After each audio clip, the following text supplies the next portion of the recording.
Hey, real talk. You think parenting is hard now?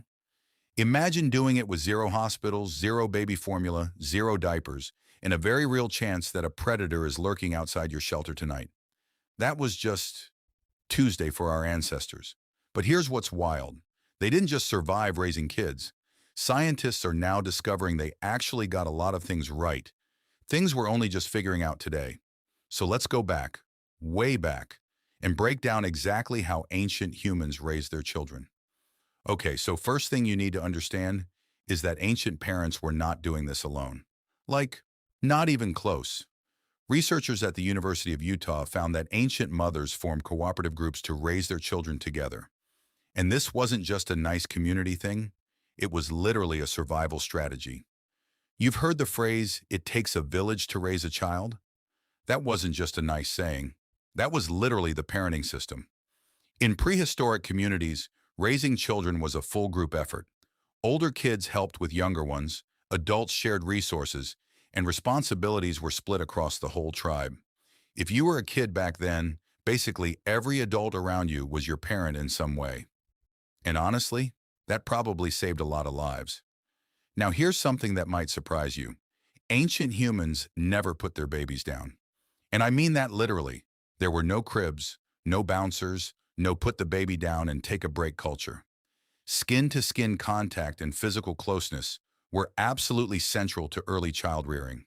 Things like baby wearing and co-sleeping, which are sometimes controversial today, were actually ancient behaviors that helped infants survive in harsh environments. And this wasn't just warmth or comfort, it was brain development. Anthropologists believe all that caring and cuddling set prehistoric children up to be more empathetic and emotionally intelligent later in life, which lines up with what modern doctors now tell us about the importance of skin-to-skin contact for still developing infant brains. So that thing your doctor tells you in the delivery room today? Ancient humans were already on it 200,000 years ago. All right, this one surprises people. Ancient mothers breastfed their kids for a lot longer than we typically do today. Anthropologists say that nursing past a child's first birthday and continuing up to 2 to 4 years old was completely standard practice. They figured this out by studying hunter-gatherer societies that still exist today and comparing them to how our closest ape relatives raised their young. And this wasn't just about food, it was about survival. There was no formula. There were no safe alternatives. Breast milk was the most reliable, infection-fighting nutrition a child could get.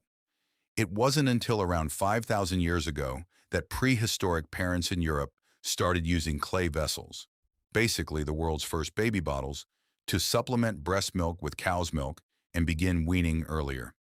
Scientists found these tiny little clay pots shaped like animals with spouts on them, sometimes shaped like cute mythical creatures, almost like ancient parents were trying to make feeding fun for their kids, which honestly is adorable. Now I know what you might be thinking. Was it just the moms doing everything? Actually, no. Research published in the American Anthropologist journal suggests that prehistoric dads helped with caring children, feeding, bathing, playing, and even teaching the skills needed to survive. Paleolithic dads were more involved than most people assume. And if you lived anywhere near children in that era, you were essentially a surrogate parent, whether you liked it or not. It wasn't about being progressive. It was just practical. Everyone needed to contribute to the tribe's survival. And a community where the adults were exhausted and burned out was a community that didn't last long. Here's another big difference from today. Ancient kids didn't have school. They didn't have structured lessons or homework. They learned through unstructured play, and researchers say this kind of free play built resilience, adaptability, and creativity in ways that structured learning can't fully replicate. World of paleoanthropology. A 10-year-old back then wasn't solving math problems. They were learning to track animals, identify edible plants, make tools, read the weather. Real, tangible, life or death skills. And they learned it all by watching adults and then doing it themselves. In a way, every day was hands-on learning. The world was their classroom. And look, before we wrap up, I want to address something. Because sometimes when we talk about ancient humans, we picture these cold, rough, survival mode creatures with zero emotional depth. That is completely wrong. Evidence shows that early hominin parenting was the crucible of human evolution itself. By meeting the challenges of raising children under brutal conditions, our ancestors became longer living, smarter, and more social. We carry their instincts in us today: the urge to comfort a crying baby, the impulse to seek help when parenting feels overwhelming, the fierce desire to protect our children from harm. Despite the vast distance of time, these people loved and cared for their children in much the same way that we do today.